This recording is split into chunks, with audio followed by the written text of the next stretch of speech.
Well, aloha everybody, it's me, Odio, and I'm here today to review Lilo and Stitch for you. Oh yes, we've got a live action remaster of one of Disney's best movies. I haven't loved all the remasters, but let's see how this one goes. Well, first I want to say I'm a pretty big fan of the original Lilo and Stitch. I like that movie a lot because it doesn't have like 1,000 songs I have to listen to too. I know I like Disney songs. It's nice to have one without it, and it's cool. It's an alien coming down to Earth, making a friend, and they have to kind of work together to solve problems and have to stick up for each other in the end. And they had a trilogy of movies come out after that. I mean, I don't know if they're going to be talking about any of those. I mean, look, where's Leroy? We're bringing Leroy back? All right, chums up. Ready, guys? Let's do this. Leroy Dragons! Maybe. Seems like he's coming. But he's not in this movie anyway. Actually, a couple people aren't. One of the original characters from Lilo and Stitch, one of the big bad guys there, Gantu. He's not in this one. He's been renamed to Gontu. Like Gone to another movie or something, because he just ain't going to be in this. I was a little bit disappointed though. I like him. Remember, he captures Lilo and Stitch in the original one.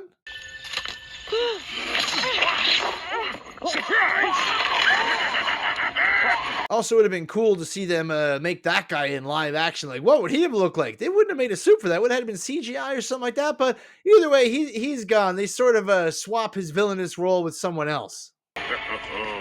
Silly me. Yeah, anyways, as I mentioned, the story of Lilo and Stitch is a lovely story. It's about an alien who gets created in a lab. They call him 626. They call him a monster. You keep using the word. I don't think it means what you think it means. And he gets sent out by the Galactic Council. They vote to exile him, and they're going to steal the guy that created him, Jumba. They're going to steal his lab and all that. But of course, Stitch isn't just any 626 monster. He's super smart, like of 100 supercomputer smart. The smartest ever. I am too smart. I am too smart. S-M-R-T. Stitch is also about the size of a dog, but has 6 arms and spikes coming out of his back. But either way, he escapes. He doesn't just get exiled, he shoots his own self down to Earth, and it looks like they're going to blow up the planet.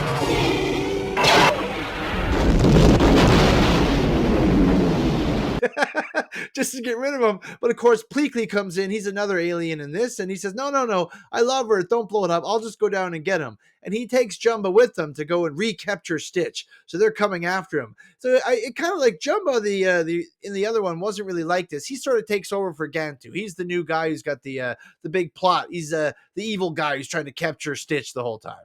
It was pretty neat to see the Galactic Council come down to Earth, though. The CGI for that was pretty good. There was limited CGI in the movie, but the CGI that was there was pretty good. Of course, I mean, Stitch, he's in the whole thing pretty much, so that's probably where most of the budget went, because he looked fantastic. Another side mention about the casting too. One thing in the other one, Jumba and Pleakley are aliens pretty much the whole time. They dress funny and stuff. They get some really good gags in. In this one, it's Zach Galifianakis as Jumba and Billy Magnuson as Pleakley. But they are human for a lot of it. I don't know if that's for budgetary reasons or whatever, but comes off kind of funny. They also have Cobra Bubbles is played by Courtney Vance. I really like him. His character comes off as really funny in this as well. But they all also come off as sort of silly villains, almost like the old, remember Herbie the Love Bug villains, those ones that are kind of like bumbling sort of fools. I accept that as your answer.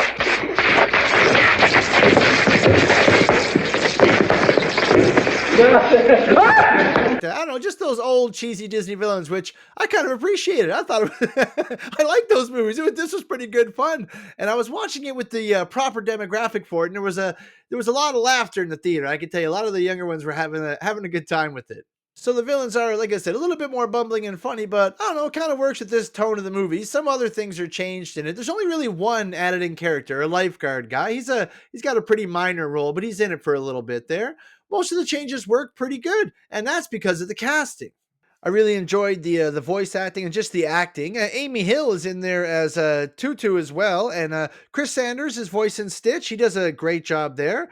We also get, I don't know the girl's name, Maya Kealoha. She's playing Lilo. She is perfect. She looks the part. She acts like a little girl. Everything is wonderful to her. I loved her little mischievous character in this. Perfect. And then we get, of course, Nani, played by Sydney, also a name I can't pronounce, Agudong or something, but she does a great job too. She looks like Nani, acts like I really believed her role in it. And as the movie gets going, you really appreciate everyone's parts because they all buy into it. It's a little bit cheesy, but I love the old one, and they do a good job. The heart and soul of that one are really back in this. A nice recurring theme for the movie too is Ohana means family, and family means nobody gets left behind or forgotten. I really like that. They say it over and over again throughout the movie, and it sort of shapes their decisions and things. But like I was saying earlier, once Stitch lands on the planet, he meets Lilo and tries to make himself look more like a dog, so she'll pick him up, and they become fast friends. Like she'd wished on a star, of course, to get a friend, and when he gets there, they bond together. These are some of the best parts in the movie. Stitch looks perfect, like just perfect. He looks exactly like you think a live action version would look like. He's a lot of fun throughout the movie, very mischievous. They make Nani's life pretty rough everywhere they go. Lilo and Stitch are causing trouble, knocking stuff over. Did you do that? Stitch, like I said, ruins everything. Nani's trying to get jobs. They wreck all the opportunities and stuff, not on purpose, but they're just mischievous. They can't help getting into mischief. And ma'am, sometimes I do get into mischief. We all do. And just in case you haven't seen it too, they do give the impression that 626 Stitch, he is capable of like violence or things like that. When he gets shot down, they're all not worried at first because he's going to land in water. And water makes him so heavy that he can't swim and he'd be really hard to lift off the bottom. But he lands on an island. And so they're starting to predict he's going to look for a big city to cause maximum destruction. But because he's on an island surrounded by water, he can't do that. Kind of seems like that might be why he's making friends with Lilo at the beginning. Stop it. Get some help. But they end up becoming lifelong friends, I would assume. Eventually, though, the silly over-the-top villains do, of course, catch up with Stitch, try to capture him, and Stitch also feels bad that he's not making Lilo's life better, although he really is, of course. Stitch is fantastic. But yeah, they do finally catch up. They try to capture them and things like this. The Galactic Council has to make a decision. Certain parts are cut out from before, but the ending is really cute. Just like the other one, they have to decide what's going to happen. And like I said, Awana means family, so that comes up a lot in it. But you get a nice climax. It's not a whole lot of change. I don't want to ruin the whole thing here, but it's a really good time. It's a good kids movie, and there's like a lot of the same messaging brought through with a little bit more heart in this one. A couple things are missing, but overall, it's really well done.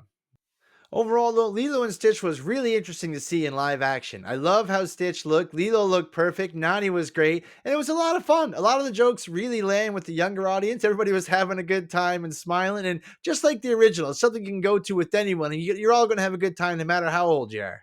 I really enjoyed the climax of the movie with Nani having to make a decision and how Hawana means family and never getting left behind or forgotten. It was good. It really touched me. I was like, oh, she's going to do the right thing. And she really does. It's so good. And Lilo is so happy. And I just really enjoyed it. I love movies with a happy, good ending.